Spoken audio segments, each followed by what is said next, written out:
In the small town of Hickory Falls, retired Marine Gunnery Sergeant Maggie Sloan, a wheelchair-bound veteran, faces cruelty at Grers Diner. Three bikers, Red, Bones, and Slug, mock and humiliate her, tipping her wheelchair, spilling coffee, and drawing no help from bystanders. Maggie, unyielding, picks herself up with quiet dignity. Meanwhile, Tom Parker, a fellow veteran, and his son Eli, witness the injustice. Disgusted, Tom steps outside and makes a call.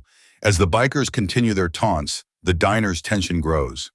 A military green SUV pulls up, hinting at an imminent reckoning for Maggie's honor. If Maggie's story of resilience and respect moved you, join our community. Subscribe for more stories that honor quiet heroes. Like and share to spread their light. Comment your own stories of strength. Let's inspire each other. Support our channel to keep these powerful narratives alive. Thank you. In the sleepy town of Hickory Falls, where a single traffic light blinked lazily at the intersection of Main Street and Nostalgia, the diner known as Grers, its sign missing the GNR for as long as anyone could remember, stood as a weathered monument to routine. The coffee was bitter enough to curl your toes, but it was the kind of bitter you grew to love, like an old friend who never sugarcoated the truth. The eggs, always delivered 5 minutes late, arrived steaming hot, defying logic in the diner's ancient kitchen. For the regulars, this was home, a place where the ceiling fan clicked with every turn and the jukebox hadn't played a note in decades. At the far left corner, beneath a clock that lagged 8 minutes behind the world, Margaret Maggie Sloan claimed her unofficial throne, a booth worn smooth by her daily presence. Maggie, at 52, carried the weight of her past like a badge she never flaunted. A retired Marine Gunnery Sergeant, she had served 2 tours in Iraq and 1 in Afghanistan, her chest heavy with commendations and her heart heavier with memories. An IED outside Fallujah had stolen her left leg, leaving her with a prosthetic she rarely used, tucked away in her modest apartment above Miller's Hardware. The black manual wheelchair she maneuvered with quiet expertise was her companion now, its right wheel squeaking under pressure and its left brake stubborn unless yanked just right. She didn't mind. The chair was honest, dependable in its flaws, much like Maggie herself. Every weekday at 10:45 a.m., she rolled into Grers, her hands steady as she folded silverware into napkins, with a precision that spoke of years assembling rifles under the shadow of danger. To most, she seemed detached, her focus mistaken for coldness. But those who looked closer saw the fire in her eyes, a disciplined intensity that never wavered, even when the fryer spat grease that left faint burns on her forearms. Maggie was a fixture in Hickory Falls, known but not truly seen. The townsfolk offered polite nods or a murmured, "Thank you for your service," as she passed, but their acknowledgement stopped there as if she were part of the diner's faded wallpaper. She didn't crave their pity or their praise. She wanted only the quiet dignity of her routine, the comfort of her booth, and the bitter coffee that grounded her.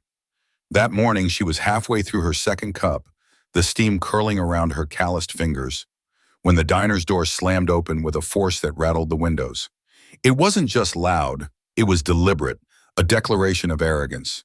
3 men swaggered in, their black leather vests plastered with crude patches and profanity. Red, Bones, and Slug, they called themselves, though no one in Hickory Falls cared enough to learn their real names. They hailed from 2 towns over, drifters with too much time and a hunger for trouble, not part of any true biker gang, but dangerous in their aimless cruelty. The air in the diner shifted, heavy with unease. Maggie's jaw tightened, but she kept her eyes on her silverware, her hands moving with the same steady rhythm. Inside, her heart thudded, not with fear, but with the sharp awareness of a soldier who'd faced worse than 3 loudmouths. She'd survived ambushes, sandstorms, and the deafening blast that changed her life. These men were nothing, yet their presence grated against the fragile peace she'd carved out. One of them, Bones, let out a harsh laugh, his voice slicing through the diner's hum. "Look at this," he sneered, his eyes locking onto Maggie's wheelchair. The others joined in, their grins sweet and mean, as if her existence was a punchline. Maggie's fingers paused, just for a moment, her mind flickering to the weight of her service, the sacrifices no one in this diner could fathom. She swallowed the bitterness rising in her throat, not the coffees this time, but something deeper, a resentment she rarely allowed herself to feel. Bones stepped forward, his boots thudding against the linoleum. With a smirk, he nudged Maggie's wheelchair, tipping it just enough to send her rolling into the booth's edge. Silverware clattered to the floor, a fork skittering under a table. Coffee sloshed over the rim of her mug, soaking her sleeve and pooling on the table. The diner went still, the other patrons frozen, their eyes darting away as if looking might implicate them. Maggie didn't scream or beg. She braced herself against the floor, her arms strong from years of navigating the world on her own terms, her face a mask of calm defiance. Inside, though, a storm churned, anger at the indignity, grief for the parts of herself she'd lost, and a stubborn pride that refused to let these men see her break. The waitress, wiping down the counter, kept her head down, her hands trembling slightly. The manager, peering from the kitchen, did nothing. The other customers stared into their plates, their silence louder than the bikers' laughter. But not everyone looked away. A boy, no older than 10, sat with his father at a nearby table. His wide eyes locked onto Maggie, a mix of shock and curiosity flickering across his face. He didn't understand the full weight of what he'd seen, but he felt the wrongness of it, a knot forming in his small chest. His father, a quiet man in a weathered camo cap, sat rigid, his knuckles whitening around his coffee mug. He was a man of few words, his face etched with the lines of a life spent working hard and keeping to himself. But as he watched Maggie steady herself, a fire kindled in his chest. Not just anger, but a deep, protective instinct. He'd seen Maggie in the diner before, noticed the way she carried herself with quiet strength, and though they'd never spoken, he felt a kinship with her, a shared understanding of sacrifice. He glanced at his son, saw the boy's confusion, and knew he couldn't let this moment pass without action. 30 minutes later, the low rumble of an engine broke the diner's tense quiet. A military green SUV pulled up outside, its tires crunching against the gravel lot. 3 Marines stepped out, their uniforms crisp, their presence commanding. The diner fell silent, the air thick with anticipation. The bikers' laughter died in their throats as the Marines entered, their steps measured but purposeful. Maggie looked up, her heart catching at the sight of the familiar insignia. For a moment, she was back in the desert, surrounded by her brothers and sisters in arms, the weight of their shared purpose grounding her. She didn't know these men, but she knew their kind, steady, unyielding, the kind of people who showed up when it mattered. The Marine's eyes found Maggie, and though no words were exchanged, a silent understanding passed between them. The bikers shrank back, their bravado crumbling under the weight of the newcomer's presence. The diner, for the first time that morning, felt like a sanctuary again. Maggie's hands resumed their work, folding napkins with that same precise rhythm. But inside, a flicker of warmth stirred. She wasn't invisible, not today.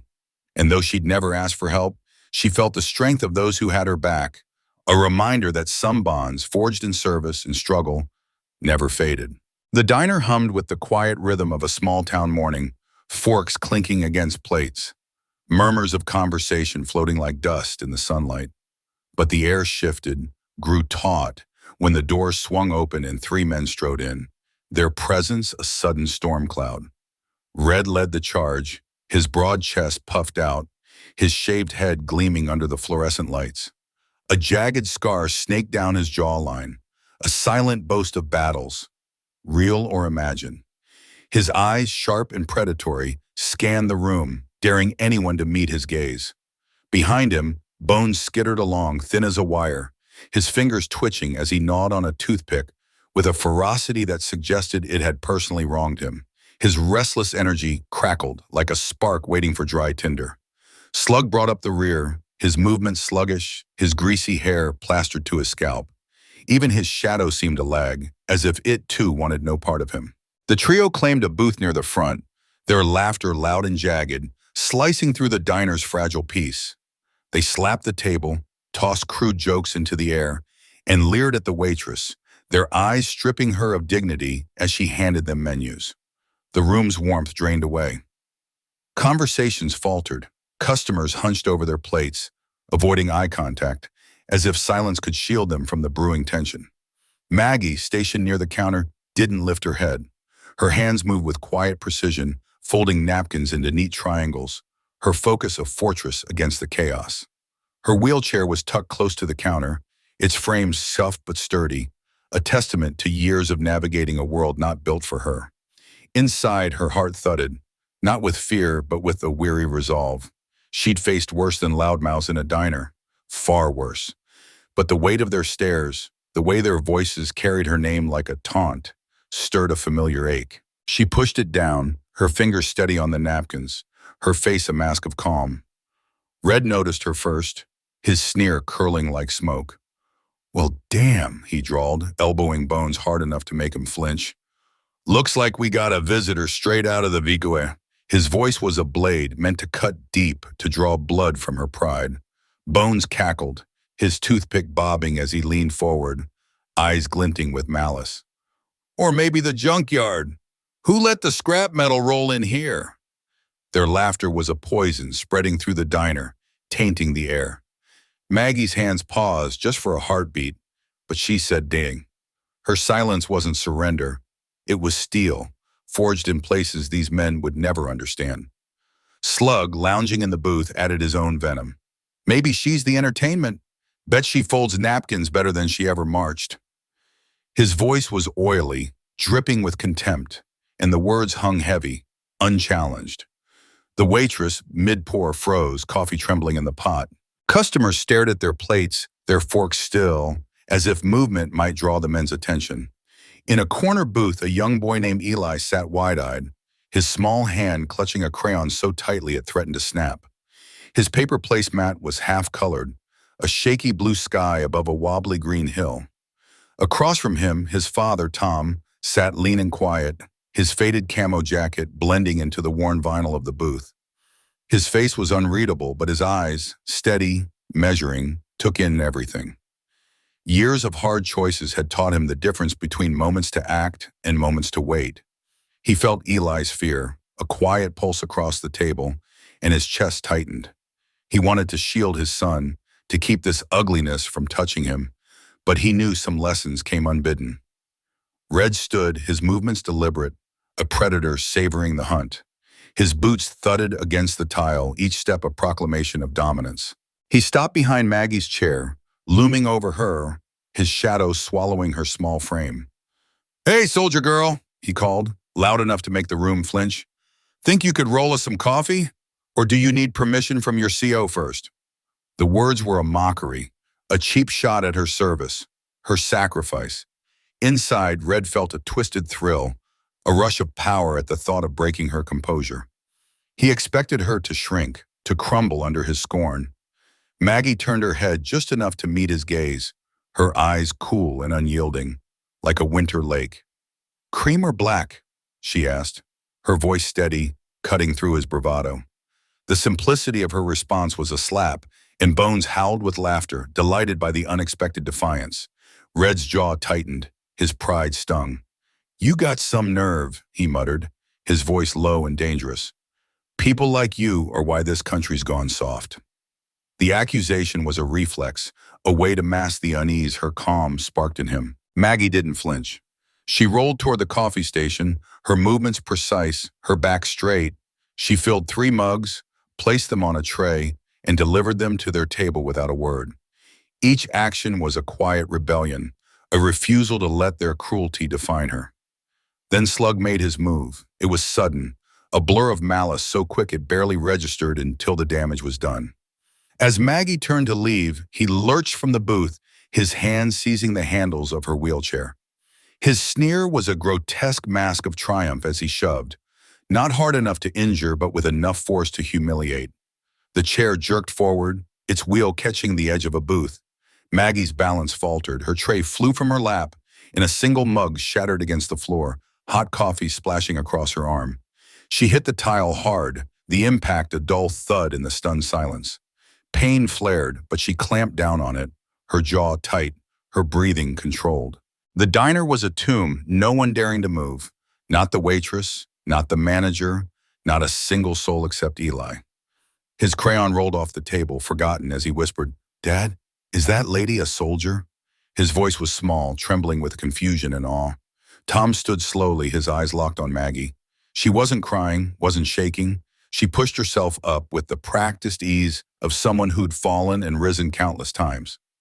Her jaw was set, her breathing even, but inside a storm raged.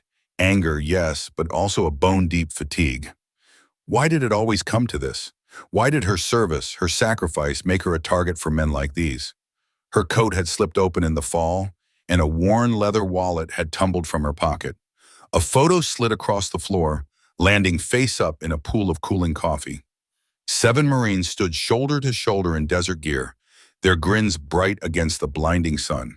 Maggie was in the center, her face younger, untouched by the weight of what was to come.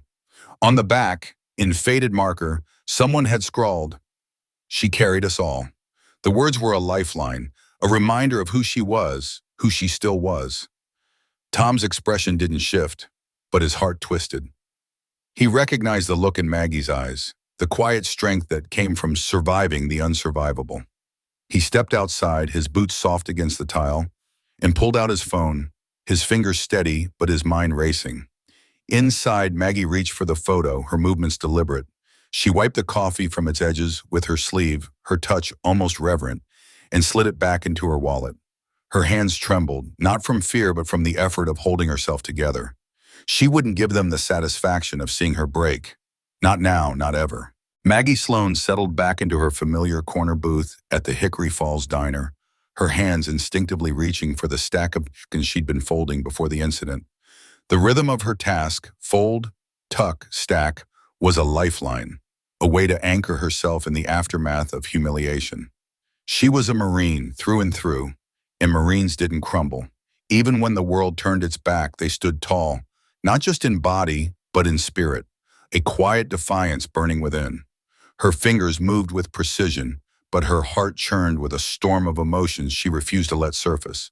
The sting of being tipped from her chair by those biker punks lingered, not in her bruised hip, but in the heavy silence of the diner, where no one had spoken up, where no one had cared. She kept her eyes on the napkins, her jaw tight, but inside she wrestled with a betrayal sharper than any battlefield wound. She'd faced mortars in Iraq, seen comrades fall, and walked through landscapes painted red with sacrifice. Yet this casual cruelty in a small-town greasy spoon, cut deeper because it was allowed to happen, because it was met with indifference. Outside, the Idaho sun dipped lazily toward the rugged horizon, casting the sky in hues of molten gold and soft amber, as if nature itself were trying to soothe the raw edges of the day. The gravel parking lot crunched under Tom Parker's boots as he made his way to his weathered Chevy pickup. His steps were deliberate, each one a reflection of the man he was, steady, unyielding, a product of Desert Storm's harsh lessons. He didn't slam the truck's door or cast a dramatic glance back at the diner. That wasn't his way. Tom wasn't one for theatrics or loud declarations. He believed the truest choices, the ones that carried weight, were made in silence, with no need for applause. Leaning against the hood, he fished his phone from his coat pocket, his calloused fingers scrolling to a number he hadn't dialed in years. His chest tightened as he stared at the screen, memories of teen and sweat and brotherhood flooding back. He wasn't just calling for Maggie, he was calling for his son, Eli, who'd watched it all unfold, his young eyes absorbing a lesson Tom refused to let take root, that a Marine could be treated like trash while the world looked away. Through the diner's smudged window, Tom caught a glimpse of Maggie, her head bowed slightly, her hands moving with that mechanical grace that spoke of discipline honed under fire. She didn't glance up, didn't betray the pain he knew she felt, but her shoulders sagged, carrying a weight that went beyond the physical. It was the kind of heaviness that came from being seen and dismissed, from serving a country only to be mocked in a place that should have felt like home. Tom's breath escaped in a slow, measured exhale, his jaw clenching as he pressed the phone to his ear. It rang once before a familiar voice answered. Sergeant Daniels, a name that carried the weight of shared history. Tom didn't bother with pleasantries. It's Parker, Hickory Falls. I'm calling about one of ours. The line went quiet, a pause heavy with recognition. Named Gunnery Sergeant Margaret Sloan. Daniel's voice tightened. I know her. What happened? Tom's grip on the phone tightened, his knuckles whitening as he recounted the scene. Biker punks tipping Maggie's chair, their laughter echoing while the diner's patrons sat frozen, complicit in their silence. Public harassment. Civilian side. No one stepped in. No one did a damn thing. His voice was steady, but beneath it simmered a fury born of loyalty and disgust. Daniels didn't respond immediately, and Tom could almost hear the gears turning on the other end. Not hesitation, but calculation. "Is she all right?" Daniels finally asked. Tom's eyes flicked back to the diner, where Maggie folded another napkin with unwavering focus. She picked herself up. She always does. But that's not the point, is it? The silence that followed was answer enough. Tom's voice dropped, rough as the gravel under his feet. "I brought my son here. He saw it happen. I'll be damned if his first memory of a Marine is that." The line went still for a moment. Then Daniel spoke, his tone firm, but measured. "You want official? It's a no. Off the books, civilian ground. But make it count." Tom nodded to himself, though no one could see it. "Understood." He ended the call without a goodbye, sliding the phone back into his pocket. For a long moment, he stared at the distant mountains, their peaks silhouetted against the fading light. Then, with the same quiet purpose he'd always carried, he walked back into the diner, his face betraying nothing. Inside, the scene was unchanged, a snapshot of small-town cowardice. Red, the ringleader of the bikers, lounged with his boots propped on the table's edge, spinning a butter knife like it was a child's toy. Bones chuckled at some crude remark Slug muttered, their voices low but cutting through the diner's hum. Their glasses had been refilled, the waitress avoiding their gaze as she scurried past. The manager stayed conveniently out of sight, and the regulars kept their eyes on their plates, their discomfort palpable but unspoken. Maggie, undeterred, continued her work, roll, fold, place, her fingers moving with a rhythm that belied the coffee stain on her sleeve and the bruise blooming on her hip. She didn't complain. She never would. Pain was an old friend, one she'd met in war zones where death was a breath away. But the silence of the diner, the way it had watched her fall and done nothing, gnawed at her in a way combat never had. It wasn't just the act. It was the permission, the collective shrug that said her service meant nothing here. In the corner booth, Eli sat motionless, his small hands wrapped around a glass of lemonade, his wide eyes fixed on Maggie. He was only 8, but he'd seen enough to understand something was wrong. His heart ached with a confusion he couldn't name, a mix of admiration for the woman who'd stood back up and anger at the men who'd laughed. He glanced at his father, searching for answers, but Tom's face was unreadable, a mask of calm that hid the storm within. Eli's grip tightened on the glass, his young mind grappling with the unfairness of it all, wondering why no one had helped, why the world could be so cruel to someone so strong. In the worn-out heart of Grers Diner, the air hung heavy with unspoken tension, like a threadbare quilt stretched too taut over jagged edges. Jake sat rigid at his table, his untouched coffee growing cold in its chipped ceramic mug. His gaze was locked on Maggie, who moved with a quiet, mechanical grace across the room. His brow furrowed, his hazel eyes clouded with a storm of confusion and guilt that churned deep in his chest. He didn't fully grasp what had just unfolded, but the weight of it pressed against his ribs, a gnawing sense that he'd been complicit in something wrong. Something he couldn't quite name.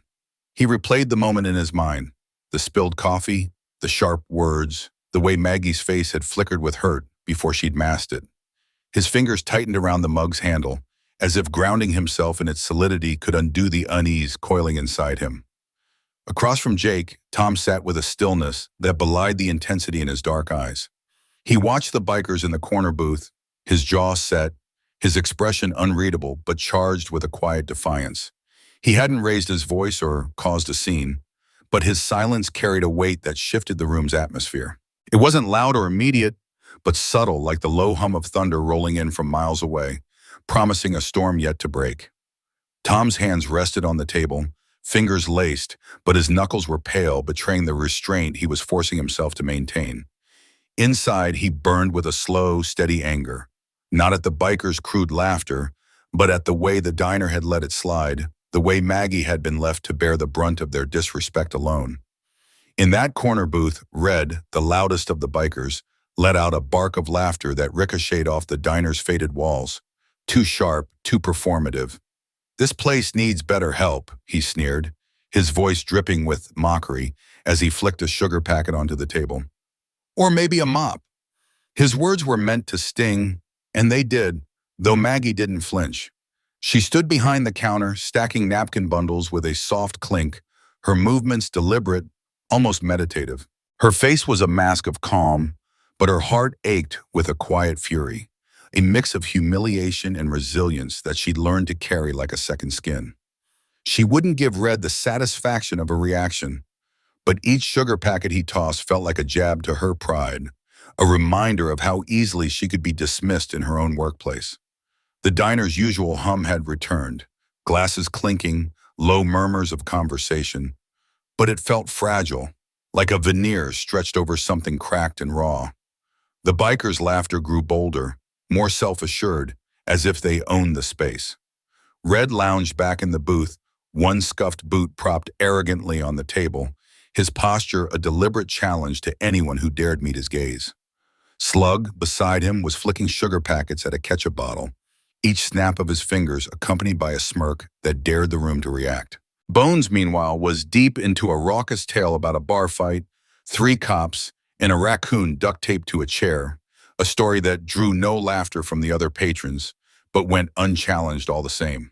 Their noise filled the diner, a grating performance of dominance that no one dared interrupt. The waitress, Jenny, had made herself scarce, avoiding the biker's booth like it was cursed. She lingered behind the counter, polishing a coffee pot that gleamed under the fluorescent lights, her hands moving in tight, anxious circles. She'd been cleaning it for 15 minutes, her reflection distorted in the pot's surface, her lips pressed into a thin line. She felt the weight of the incident too, the way Red's words had cut, the way Maggie had taken the fall. Jenny wanted to speak up, to do something, but fear held her back, a knot in her throat that she couldn't swallow. The manager, Dave, hadn't emerged from the kitchen since the coffee had spilled, his absence a silent admission of his own helplessness. He stayed behind the swinging doors, pretending to check inventory, but really just hiding from the mess he didn't know how to fix.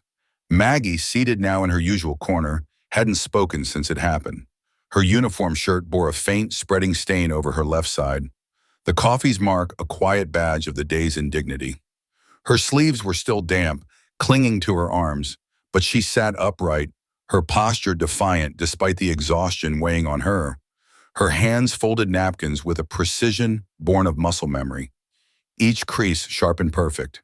But she wasn't folding for the customers anymore.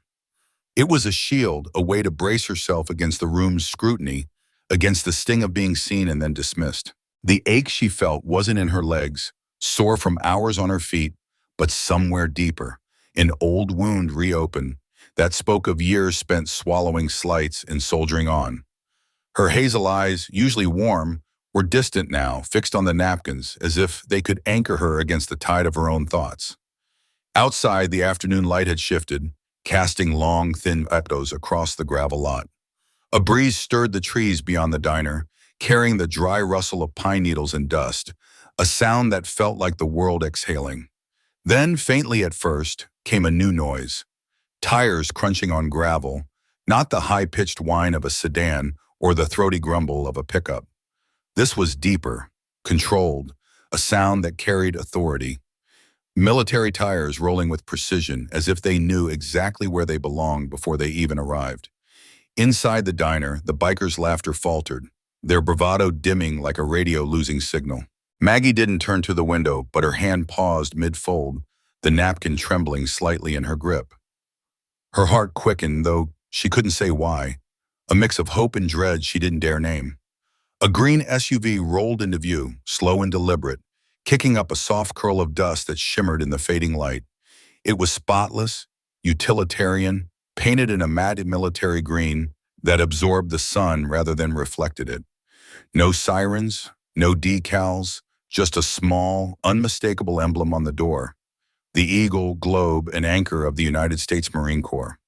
The vehicle stopped directly in front of the diner, its engine idling with a low, steady hum. The bikers exchanged glances, their earlier swagger replaced by a flicker of unease. Jake's grip on his mug tightened, his eyes darting to the window, while Tom's posture straightened, his gaze steady but curious.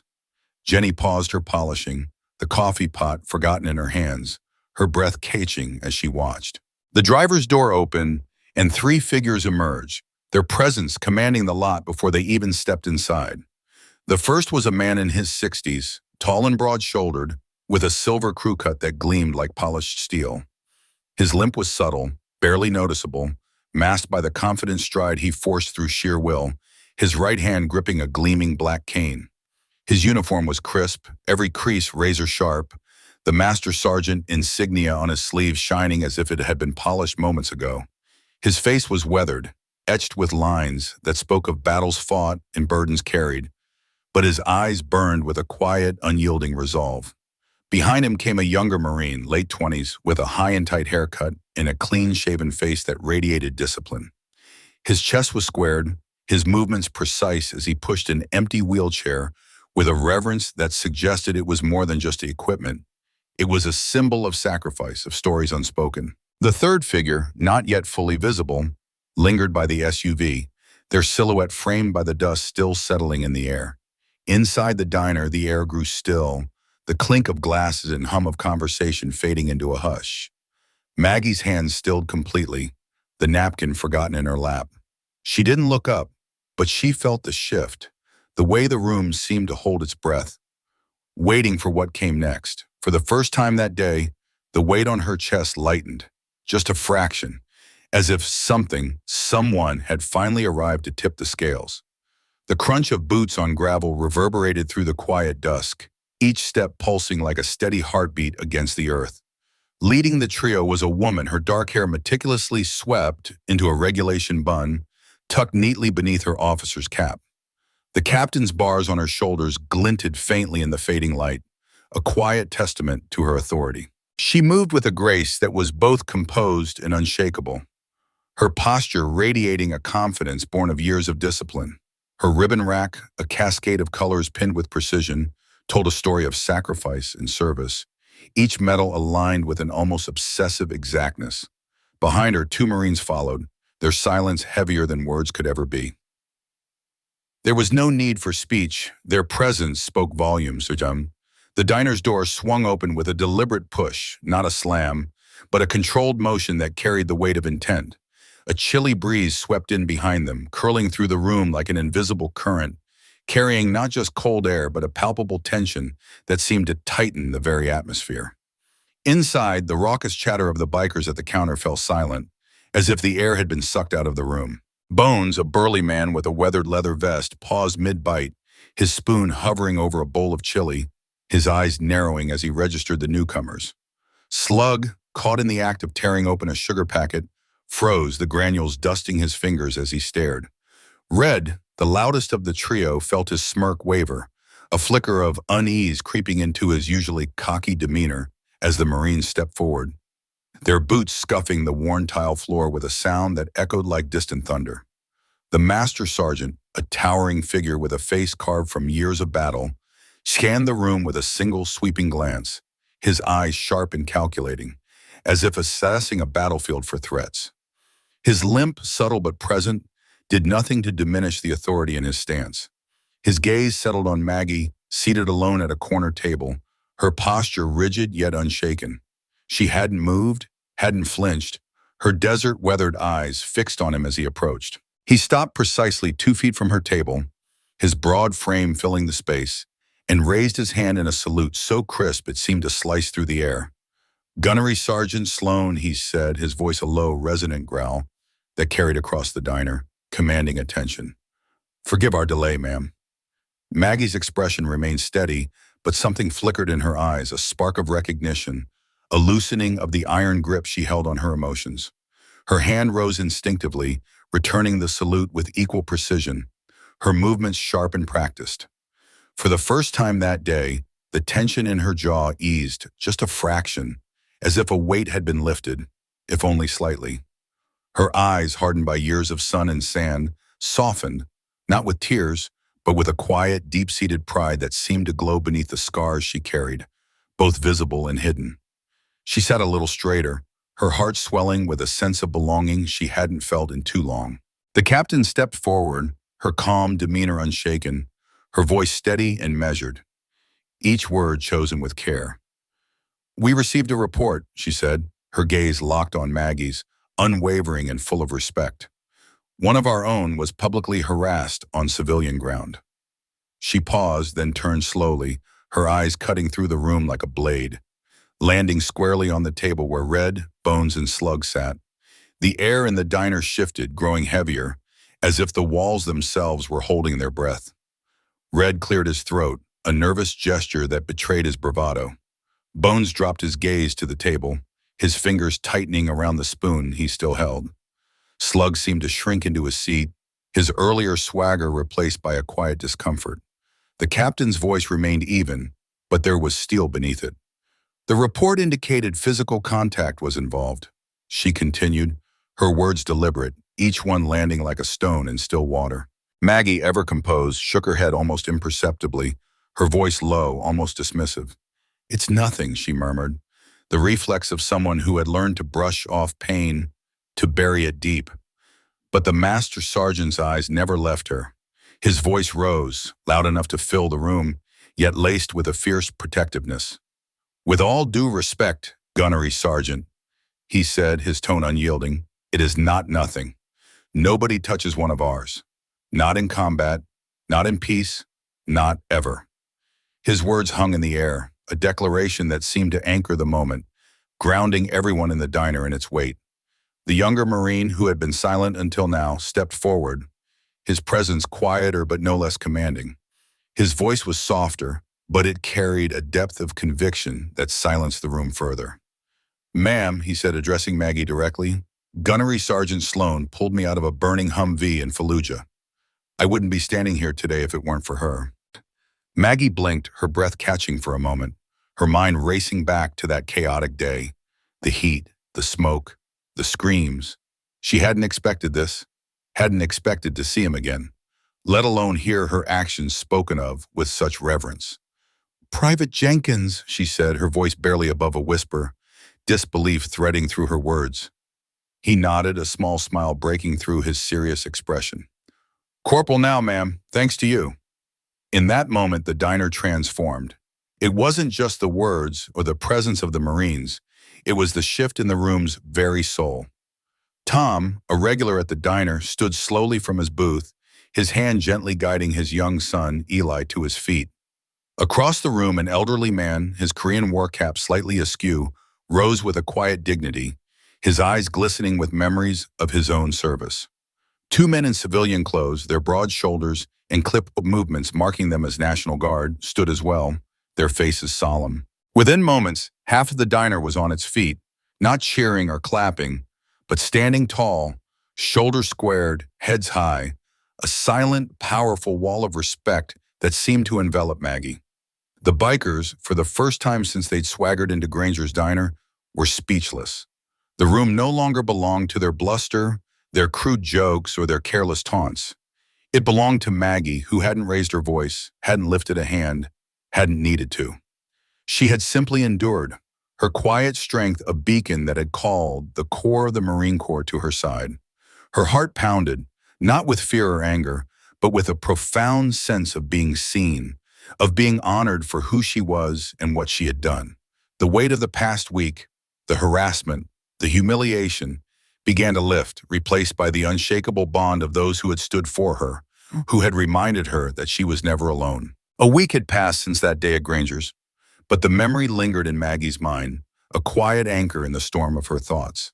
She carried it with her, not as a burden, but as a reminder of the family she had found in the Corps, a family that showed up when it mattered most. The diner had been reborn, not through the chaos of conflict or the blare of loud voices, but through a subtle, unshakable shift that seemed to pulse through the very walls. You couldn't pin it down with clocks or thermometers. It was something deeper, something that lived in the spaces between words. The kitchen clock still dawdled, its hands perpetually 8 minutes behind, as if it preferred to linger in a slower, more deliberate time. The corner booth still creaked under the weight of its patrons, its worn vinyl sighing with every shift. But the silence that once pressed down like a heavy fog, thick with unease, had lifted. In its place was a quiet reverence, a shared respect that didn't need to be spoken aloud. Even the name above the door had changed, shedding its old identity like a snake sloughing off its skin. The rusted metal sign that once read Grers Diner had been quietly removed 2 days after that pivotal day, replaced by a hand-carved wooden board that stood proud above the entrance. Painted in deep navy blue with gold script that caught the sunlight, it declared Valor Cafe, a place where honor was more than a word, where it was woven into every moment, every meal. No one had made a fuss about the change. There'd been no press conference, no grand unveiling. Just a handful of determined souls working through the early morning mist, their breath visible in the chill, as they repainted the front steps in a dignified gray and sanded the splintered windowsills until they gleamed. The townsfolk didn't talk about it much, but their gazes lingered on the new sign as they walked by, their steps slowing as if drawn to its quiet promise. Inside, the diner's soul had shifted too. The back wall, once a tired stretch of faded paint, now held a framed collection of photographs under a simple title, Those Who Served. It had begun with a single image, a black and white portrait of a young soldier from the Korean War, his jaw set and his eyes fierce with determination. Soon others joined it, weathered snapshots of men in desert camo, proud women in crisp navy whites or army greens, and even a few sepia-toned relics from Vietnam, their corners soft with age.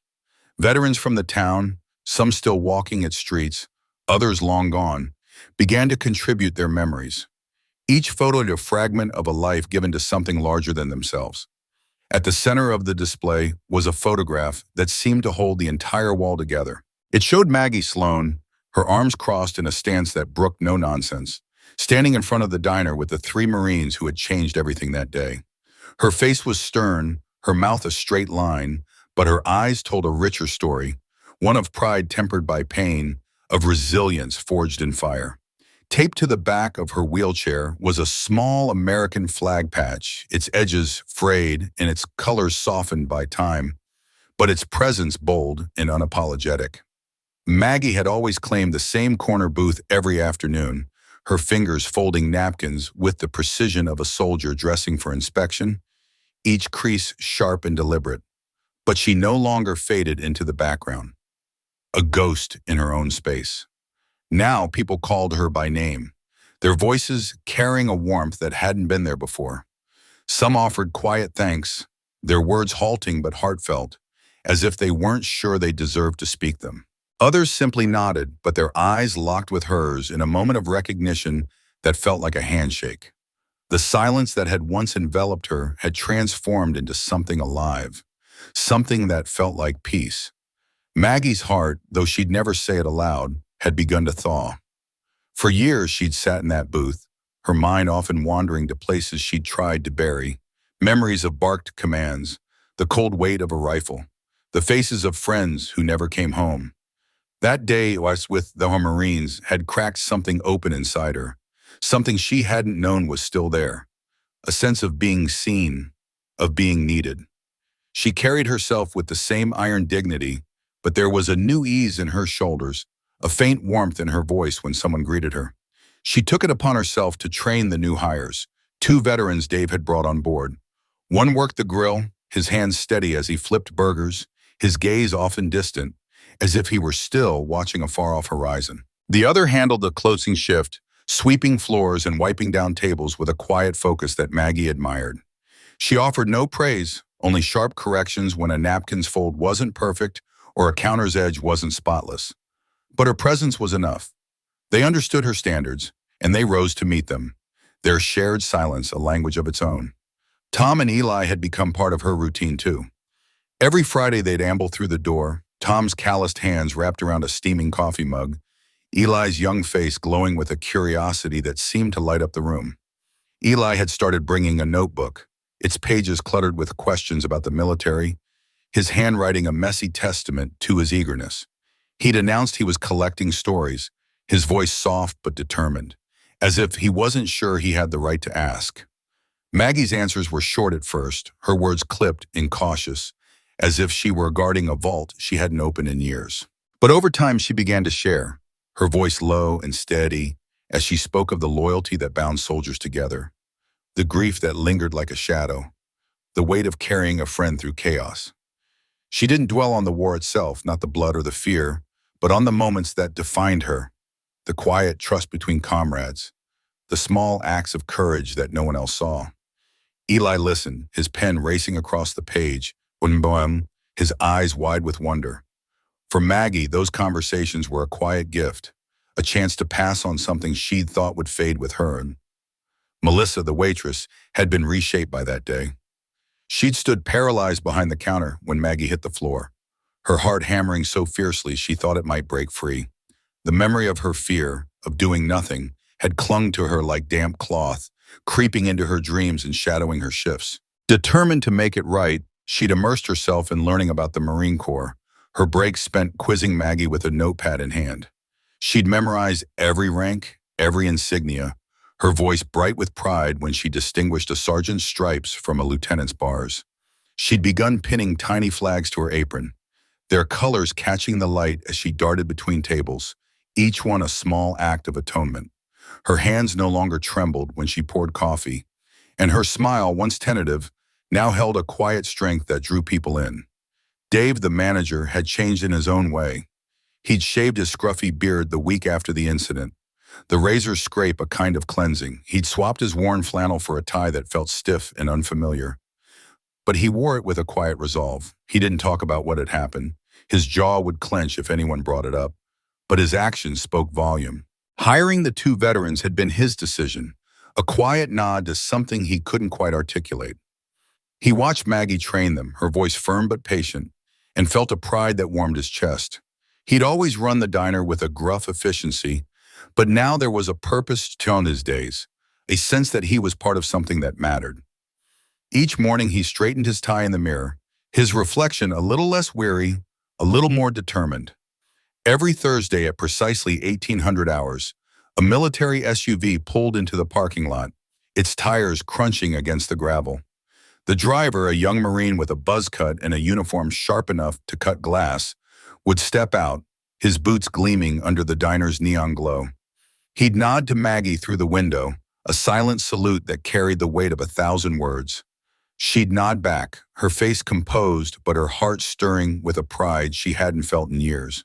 The diner, once just a place to fill time, had become a haven, a place where stories were told, where respect was the currency, and where the past and present met in the flicker of a sign. Valor Cafe wasn't just a name, it was a vow, one that everyone who crossed its threshold seemed to carry in their hearts. The sun sank low over Hickory Falls, its golden rays stretching long shadows across the gravel lot outside Valor Cafe. The diner's bell jingled softly, a sound that might fade into the hum of a lazy Sunday but carried a deeper weight on this warm summer evening. Margaret Maggie Sloan sat in her corner booth, her hands idly polishing a salt shaker that gleamed under the diner's fluorescent lights, though it hadn't needed her attention in years. Her sharp, weathered eyes flicked up, catching the silhouette of a young man in the doorway. His army dress uniform was crisp, yet it hung loosely on his slight frame, betraying his youth. He clutched his cap tightly, fingers white-knuckled, as if it were the only thing keeping him tethered. His boots, polished to a mirror shine, screamed newness, untouched by the dust of the world he was stepping into. Maggie recognized the stance immediately, shoulders squared, chin up, but knees locked with a nervous energy that betrayed his bravado. She saw the flicker of doubt in his eyes as they scanned the room, landing on her for a moment before he seemed to consider fleeing back into the dusk. Her heart twinged with a memory of her own, standing on the cusp of the unknown, the weight of a uniform pulling at her, the fear of what lay ahead. She didn't let him retreat. With a subtle nod, heavy with understanding, she beckoned him inside, her gesture quiet but sure, like a lighthouse guiding a ship through fog. "First deployment?" she asked, her voice warm but steady, cutting through the diner's hum with calm authority. The young man nodded quickly, too quickly, as if admitting it might expose his nerves. "Yes, ma'am," he said, his voice barely a whisper, laced with the uncertainty of someone not yet hardened by experience. "Shipping out tomorrow morning." Maggie gestured to the seat across from her, the booth's vinyl creaking faintly as she leaned back.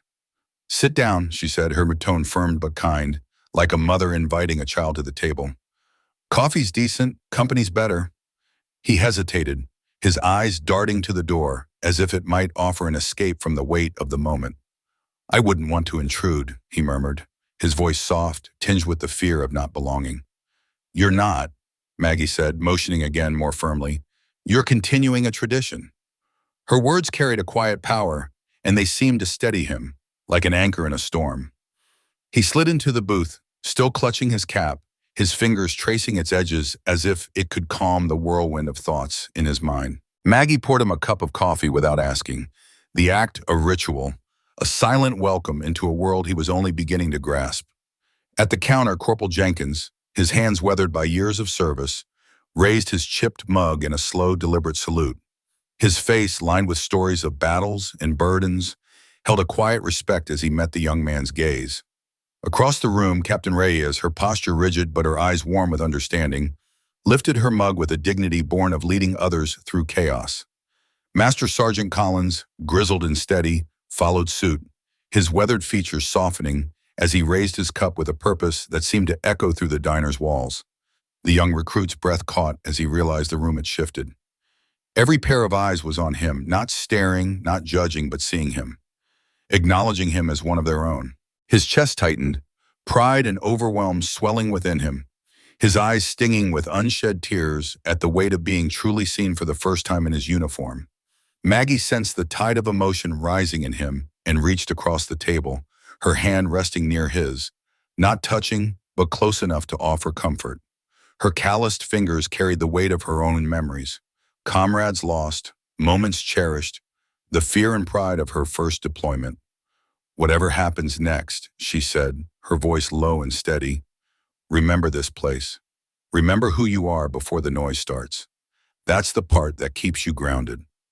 The young man swallowed hard, his throat tight with unspoken fears. Tomorrow he'd step into a world of chaos, a place known only through briefings and rumors, both distant and terrifyingly close. But here, in this small diner with its chipped mugs and worn booths, he felt something solid, a foundation to hold on to. Maggie's words rooted themselves in his heart, a promise to carry with him. He nodded, unable to speak, but his eyes spoke volumes. The diner seemed to hold its breath, the air thick with reverence for each. The other patrons, locals who knew Valor Cafe's unspoken rules, kept their voices low, their glances respectful. They didn't need to know the young man's story to feel its weight. Sergeant Collins, Captain Reyes, and Corporal Jenkins sat at their table, sipping coffee, sharing stories that hushed the room. Their voices, low and steady, wove tales of courage and loss, each word a piece of a larger tapestry that bound everyone present. The stories weren't loud or boastful, they were shared like sacred offerings. Moments that shaped who they were and why they returned to this place. In the corner, a table sat empty, its chairs untouched, its surface gleaming under the dim lights. No sign forbade sitting there, no rule banned it, but no one did. Not since Redbones and Slug had filled that space with laughter before everything changed. The table seemed to hold their memory, as if the wood itself had absorbed the weight of that day. People avoided it, not out of fear, but out of respect for the unspoken truth it carried.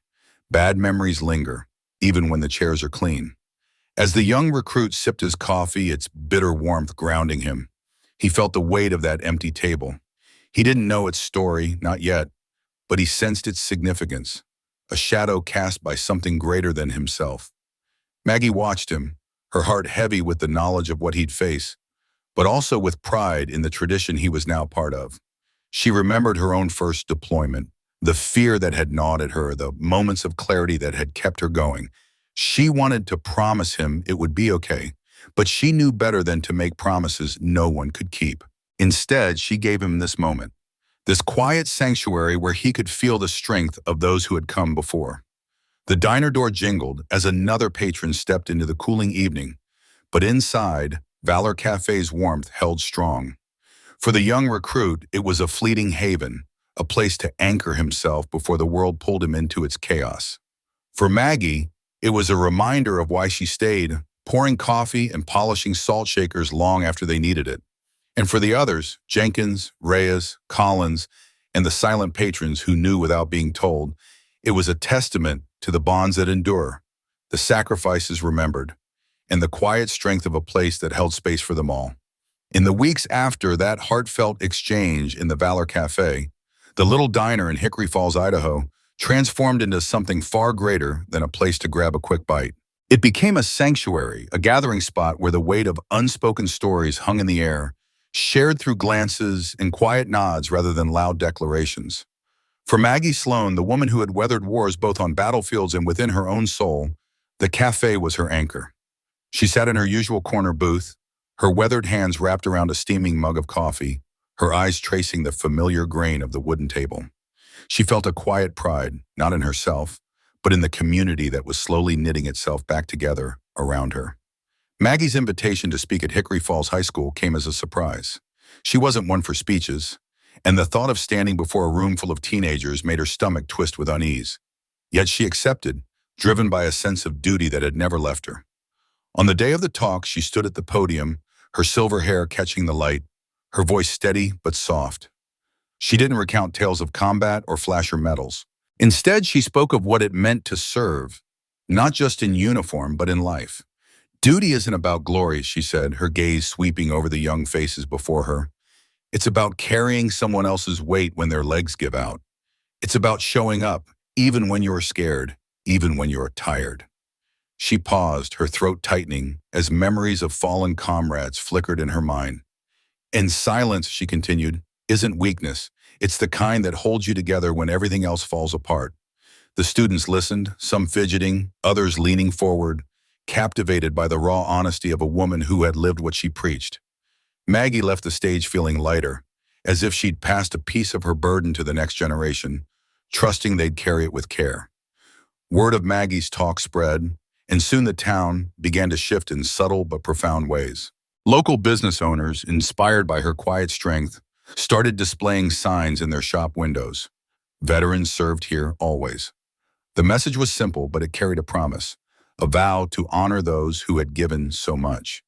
In the town square, a modest black granite memorial was unveiled, its silver inscription glinting under the Idaho sun, to those who served with dignity and to those who stood with them. It wasn't grand or ostentatious, but it stood as a testament to the town's renewed commitment to its heroes. Maggie visited the memorial one chilly morning, her breath visible in the crisp air. She traced the words with her fingers, her heart heavy with gratitude and a pang of sorrow for those who hadn't lived to see this day. She thought of her younger self, the soldier who had returned home to a world that didn't always know how to welcome her back. This memorial, she realized, was for her too. Veterans in Hickory Falls, once reluctant to draw attention to their service, began to reclaim their pride. Old baseball caps emblazoned with unit insignias appeared on heads that had long gone bare. Lapel pins and medals, tucked away in drawers for decades, found their way onto jackets and shirts. One elderly man, Harold, hadn't set foot in the Valor Cafe in years, haunted by memories he couldn't share. Now, every Sunday he shuffled through the diner's door, his bronze star gleaming on his faded flannel shirt. He'd sit at the counter, his hands trembling slightly as he sipped his coffee, but his eyes held a spark of defiance. He was done hiding. Maggie watched him from her booth, her chest swelling with a mix of joy and pain. She knew the courage it took to wear that star, to let the world see the scars beneath it. She'd nod at him, a silent acknowledgement, and he'd nod back, their shared understanding needing no words. Maggie's booth was no longer a solitary outpost. A young woman, fresh from basic training, started showing up every Sunday morning. Her name was Sarah, and her eyes held a mix of nervous excitement and unspoken fear. She'd slide into the booth across from Maggie, her uniform crisp, her questions tumbling out in a rush. What was boot camp like for you? How do you lead when everyone's looking at you? How do you deal with being afraid? Maggie listened, her heart aching for the girl's earnestness. She answered with unflinching honesty, drawing from the well of her own experiences. Fear's normal, she told Sarah one morning, her voice low but firm. It's what you do with it that matters. You don't push it away, you let it sit with you, and then you move forward anyway. Sarah hung on every word, scribbling notes in a small journal, her admiration for Maggie growing with each visit. For Maggie, these conversations were a lifeline, a chance to guide someone else through the storms she'd weathered alone. She felt a flicker of hope, a belief that Sarah might avoid some of the pitfalls she'd stumbled into. Outside the diner, in the gravel parking lot, that green SUV remained a constant. It parked in the same spot every day, its engine humming softly, a steadfast sentinel. Rain pattered on its hood or the sun baked its faded paint, but it never moved. Taped to the window was a handwritten note, its ink slightly smudged, but its message clear. We always come back for those who never quit. The note had appeared the day Maggie first spoke openly about her service, and it hadn't changed since. No one knew who drove the SUV, but its presence was a quiet promise, a reminder that someone was watching. Someone cared. Maggie would glance at it through the diner's window, her heart stirring with a mix of curiosity and comfort. She didn't need to know the driver's name. Their vigil was enough. In the Valor Cafe, surrounded by the aroma of fresh coffee, the clink of silverware, and the murmur of familiar voices, Maggie Sloan found her place. She wasn't just a veteran or a survivor. She was the beating heart of a community that had rediscovered its courage. Her silence had spoken louder than any speech, her presence a reminder that strength doesn't always roar. It can be as quiet as a knob, as steady as a hand on a coffee mug, as enduring as a memorial's silver letters. Some stories linger not because of what's shouted, but because of what's left unsaid. Maggie didn't seek applause or accolades. She didn't need a spotlight to shine. Yet, through her quiet resolve, she rekindled a town's pride and reminded everyone who passed through the diner's doors that dignity doesn't demand a stage. It simply needs to be noticed. In a world that rushes by, scrolling past pain and struggle, Maggie's story is a call to slow down, to see the heroes hiding in plain sight. The veteran at the gas station, the elderly woman in the grocery aisle, the man with a cane who holds the door open without expecting thanks. They carry burdens we'll never fully grasp. Respect isn't owed because of a uniform. It's owed because of the weight they've borne in silence. Maggie's story isn't just a relic of the past. It's a mirror reflecting how we treat one another today. It challenges us to pause, to honor the quiet strength of those around us, and to share our own stories of resilience. Whether it's the veteran you pass on the street, the caregiver who never asked for help, or the part of yourself that stood tall when no one was watching, these moments matter. They weave the fabric of a community, a nation, a world that chooses to see, to stand, and to remember.